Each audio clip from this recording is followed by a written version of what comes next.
Students करते हैं NSCGS physics 2024 का नेक्स्ट क्वेश्चन का solution.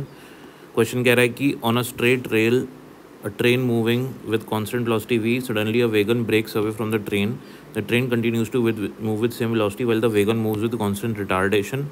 After breaking away from the train the wagon covers a distance t1 before coming to rest and the train covers distance t2। d1/d2 निकालना है। Question बोल रहा है कि आपके पास एक ट्रेन है, ट्रेन v कांस्टेंट वेलोसिटी से चल रही है, पीछे उसके डब्बे लगे हुए हैं। तो एक टाइम मोमेंट पे क्या होता है कि पीछे जो उसके डब्बे लगे हैं वो एक डब्बा उससे अलग हो जाता है। जैसे ही एक डब्बा उससे अलग होगा तो उसी मोमेंट पे उस डब्बे की भी वही वेलोसिटी थी जो ट्रेन की थी, क्योंकि ट्रेन और सभी डब्बे सेम वेलोसिटी से चल रहे थे। तो जैसे ही वो डब्बा उससे अलग होता है, वो डब्बा वी वेलोसिटी से वी इनिशियल वेलोसिटी चलता है। और क्योंकि अब उसके पास इंजन से तो कनेक्टेड नहीं है वो, तो चलते चलते चलते चलते कुछ d1 डिस्टेंस चल के फाइनली वो रुक जाता है। और जो ट्रेन है, जो बची हुई ट्रेन है, वो तो इंजन के साथ चल रही है। और सपोज़ वो ट्रेन चलती जा रही है, तो जितने टाइम में वेगन जो है, दूसरा डब्बा है जो है, वो रुक जाता है, उतने टाइम में ट्रेन कुछ d2 डिस्टेंस चलती है और डब्बा जो है कुछ d1 डिस्टेंस चलता है। तो d2/d1 का हमको रेशियो निकालना है डियर स्टूडेंट्स। ठीक है, तो सबसे पहले अपन, अब ये तो धीरे धीरे वेगन चलते चलते रुकेगा, रिटार्ड करेगा।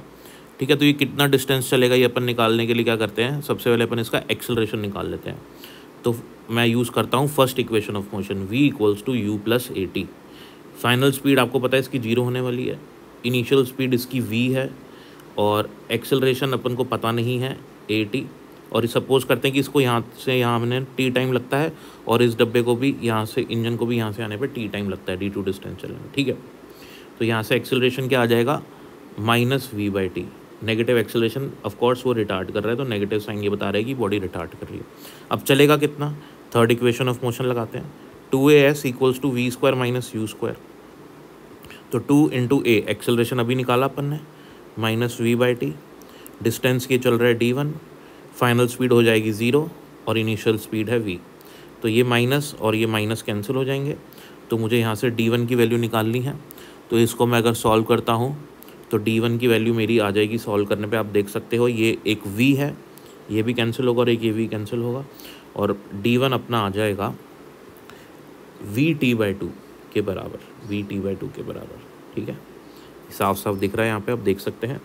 d1 चाहिए तो t और v मल्टीप्लाई होंगे और 2 नीचे चला जाएगा, तो vt/2 आ जाएगा।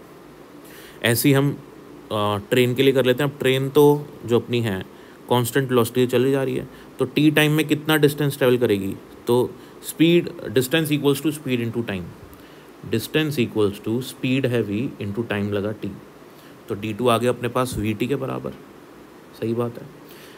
अब d1/d2 चाहिए, तो d1 है vt/2, d1/d2 चाहिए, यहाँ लिख देता हूँ मैं, d1/d2 चाहिए, d1 है vt/2 और d2 है vt, vt कैंसिल, 1/2 अपना हो गया answer. Okay, so thank you.